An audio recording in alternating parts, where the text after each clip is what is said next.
guys, we're here in Sugbo Mercado and we're trying out this new, I mean not so new, but this popular beef place called Cow and Company, started by Shelly and her partners. Hello! So Shell, what's here? What Well, our specialty and our bestseller is the iWagyu. It's Wagyu Cubes. We have 7 cubes, chahan rice, and egg.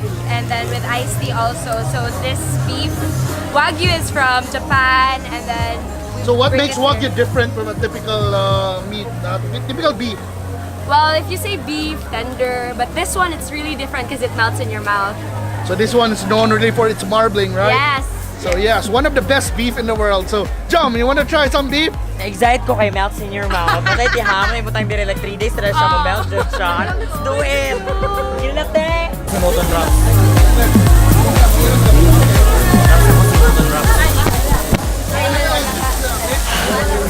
Kumot siya na. Gutom na niya.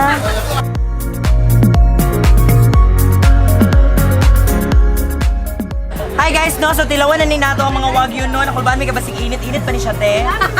Wagyu, charot. Bitaw.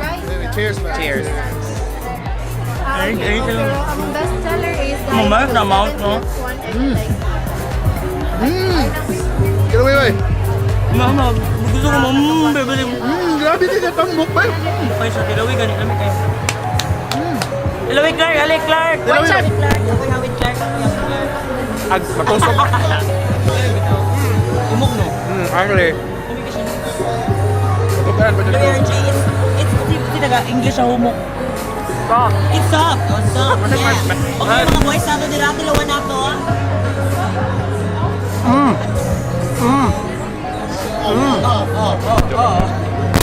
iWagyu.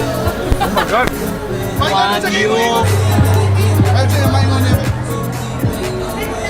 Wagyu. You like that? Sa Yuhan, sa Valentine's Day. It's like beef na makaingon mo. I love you. Ay, sa kanang buhay pa ko dito kailangan namin kaysa.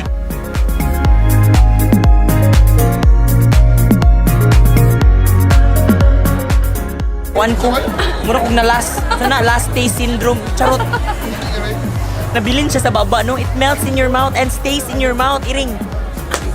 My friends liked it so much that they ended up buying lots of iWagyu meals. So if you like to eat the best beef out there, check out Cow and Company here at Cebu Mercado. And look for her. See you guys. Thank you.